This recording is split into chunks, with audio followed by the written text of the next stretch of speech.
है, पानी खत्म है, यही पानी है, इसी गंगा भागवती गंगा में बैठकर कथा सुन लो, आपका उद्धार अवश्य हो जाएगा। कल हमने ये भी बताया कि जब परीक्षित का मुक्ति हो गया तब ब्रह्मा जी और सारे ऋषि आश्चर्यचकित में पड़ गए और पलड़े में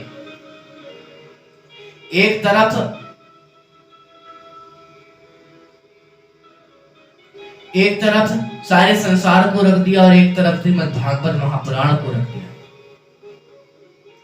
पर भागवत अपने महिमा के कारण भागवत भारी पड़ गया और सारा संसार हल्का पड़ गया। भागवत में जी में इतनी शक्ति है।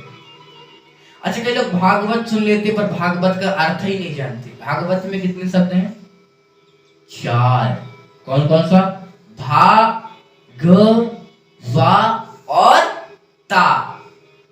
भा से भक्ति, ग से ज्ञान, व से वैराग्य, ता से तत्व तारणा। श्रीमद् मतलब लक्ष्मी है। यही सब श्रीमद् भागवत महापुराण के अंदर लिखा हुआ है। भागवत जी में बहुत शक्ति है। अच्छे अच्छे पापियों को भागवत जी ने तार दिया है। अरे पंचम वेद निराला है। आप सुनने हैं, पंचम वेद निराला होती है ना, आती भागवत जी की तो बोलते पंचम वेद निराला। वही ये पंचम वेद श्रीमद् भागवत महापुराण है।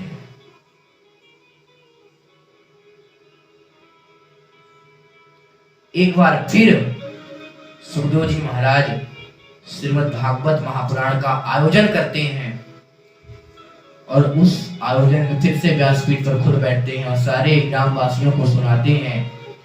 फिर भगवान आते हैं और सारे ग्राम को लेकर, सारे ग्रामवासियों के साथ में सानिध्य में गोकर्ण जी सब लेकर जाते हैं। जैसे राम जी ने अयोध्या वासी को लेकर उद्धार कराया था ना, वैसे आज गोकर्ण जी सारे ग्रामवासियों का उद्धार करा रहे हैं श्रीमद् भागवत महापुराण सुना के।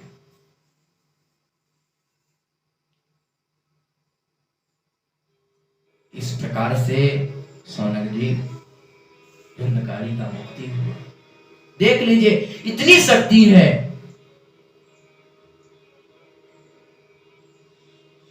जहां जितने पापी बैठे हुए हैं, क्या पता कौन पापी है, कौन अच्छा है, कौन नास्तिक है, कौन आस्तिक है। आप भागवत कथा श्रवण कर ले तो आपको जरूर अवश्य उद्धार मिलेगा, जरूर आपका उद्धार हो जाएगा, अवश्य होगा आपका उद्धार।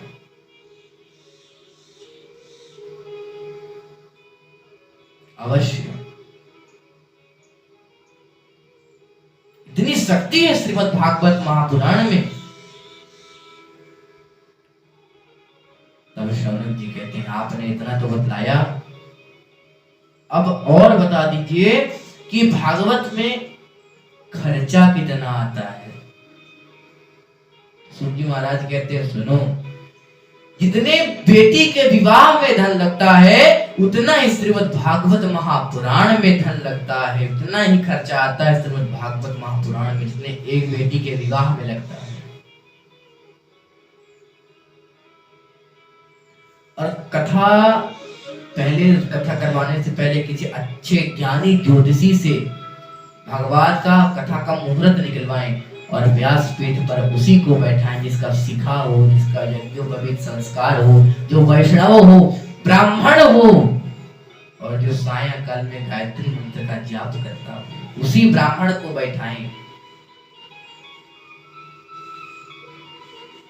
उसी ब्राह्मण को बैठाएं।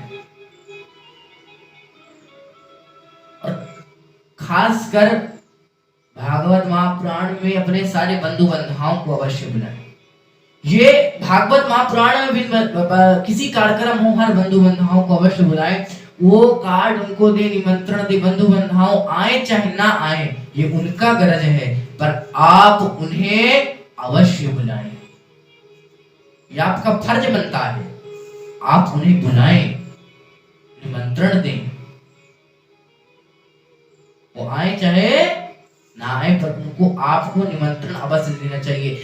बंधु बंधाओं जो दिल्ली में रहे, जो बंबई में रहे, तो उसको अवश्य बुलाएं, अवश्य निमंत्रण अवश्य दें।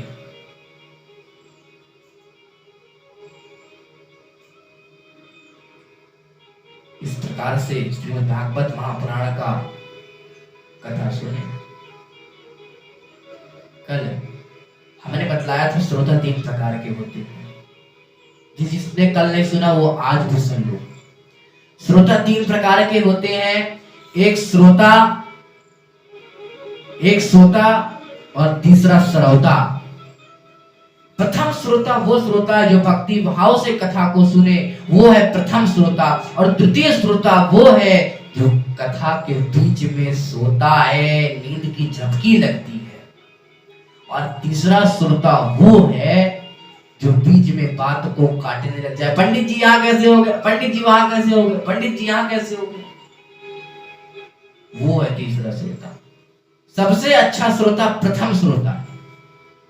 सबसे अच्छा श्रोता प्रथम श्रोता है।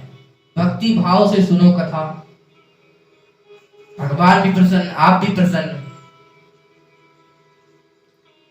अब कथा में कई लोग कथा को कहानी समझ कर आते हैं।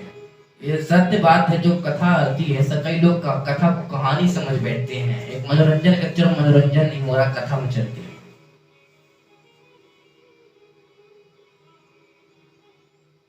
हमारे प्यारे प्यारे ब्राह्मण और ग्रामवासियों के सानिध्य में ये कथा हो रही है, दैनिक कथा है। इनके सानिध्य में कथा श्रवण करने का आपको मौका मिल रहा है। ये सौभाग्य की बात है, हमारी भी सौभाग्य की बात है, आपकी भी सौभाग्य की बात है, हमारी सौभाग्य की बात है। इन्हीं के आशीर्वाद, मंगल आशीर्वाद से, हमारे गुरु के आशीर्वाद से आज हम भागवत व्यासपीठ में बैठ पाए। यहाँ के श्रोताओं के बीच बैठे और भागवत कथा का बोल पाए, कथा को कह पाए। हमारे एक पुरोहित जी हैं, उनका भी आशीर्वाद है। अभी मोबाइल के माध्यम देख रहे होंगे, वो अब ना देख रहे हो, देख रहे हो वो नहीं पता। बाकी मैं कहना चाहूंगा, उनके ज्यादा से ज्यादा मंगल आशीर्वाद मुझे लगा। कौन है वो? पंडित श्री श्री 108 श्री विवेक द्विवेदी, राज पुरोहित है, सुहागपुर के हैं। उनका मंगल आशीर्वाद है और मेरे गुरु का भी आशीर्वाद है कि आज कथा के व्यासपीठ पर बैठ पाया। उनसे बात हमारी होती रहती है, विवेक द्विवेदी से। वो राज पुरोहित हैं, ज्ञानी हैं, कर्मकांडी हैं। वो भी भागवत कथा वो भी अभ्यास कर रहे हैं। आए नहीं, वो तो कह रहा था चलिए, पर कह रहे थे कभी मैं गया नहीं, तो समय नहीं मिल पाता। उनको भी ग्रह गृहस्थी में है वो भी, पर मैं उनको यहीं से प्रणाम नमस्कार, उनकी कृपा से, उनकी मंगल आशीर्वाद से आज मैं यहाँ बैठ पाया। एक कथा और पहले हुई थी हमारी डिंडोरी में, बहुत दिन हो गया, आज 1 साल हो गया, 1 वर्ष से ज्यादा हो गया होगा। सबकी मंगल आशीर्वाद है और उन्हीं के आशीर्वाद से आज भागवत व्यासपीठ पर मैं विराजमान हूँ, बैठा हुआ हूँ।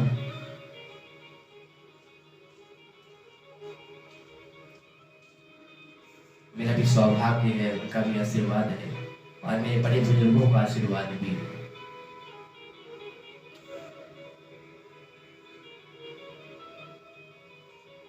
इस प्रकार से अब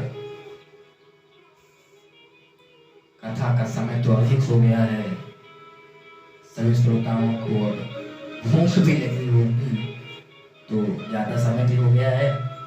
कथा तो समय 9 बजे से था, पर कथा थोड़ा आगे बढ़ गया, समय आगे बढ़ गया। क्या है ना कि अब द्वितीय दिन है, तो द्वितीय दिन तक लगेगा, मूल पाठ नहीं हो पाता है, इसलिए थोड़ा लेट हो जाता है, समय थोड़ा बचत करना पड़ता है। तो चलिए अब यही पास कथा को विश्राम देते हैं। आगे की कथा प्रथम स्कंद पर हम सायंकाल को प्रस्थान करेंगे। सायंकाल को हम चलेंगे। सभी लोगों से निवेदन रहेगा, सभी लोग आएंगे और कथा को श्रवण करेंगे। प्रथम स्कंद पर हम जाकर चलेंगे और जिस दिन श्री कृष्ण का जन्मोत्सव होगा उस दिन आपको हम बतला देंगे किस दिन श्री कृष्ण जी का जन्मोत्सव है। सभी लोग वहां उस दिन पीले वस्त्र धारण कर आएंगे। रुक्मिणी विवाह के दिन जो मन पड़े, भगवान का विवाह है तो आगे जाकर, अभी तो प्रथम स्कंद द्वितीय दिवस है, कल प्रथम दिवस था, कल ज्यादा से ज्यादा 20-25 मिनट कथा हुई है, आज भी 20-25 मिनट ही है कथा, आधा घंटे की प्रतिदिन कथा होती रहेगी। सभी लोग से निवेदन रहेगा आधा घंटा अपना समय निकाल कर आए और श्रीमद् भागवत महापुराण का कथा को श्रवण करें। इस प्रकार से कथा को आज विश्राम। अब संगीताचार्य से निवेदन रहेगा, संगीताचार्य जी भजन करेंगे, सभी लोग आकर भजन करेंगे। इसके तत्पश्चात अपने घर को प्रस्थान करेंगे प्रसाद ग्रहण करके। तो चलिए आप निवेदन रहेगा संगीताचार्यों से भजन संध्या, इसके तत्पश्चात सभी लोग अपने घर को प्रस्थान करेंगे।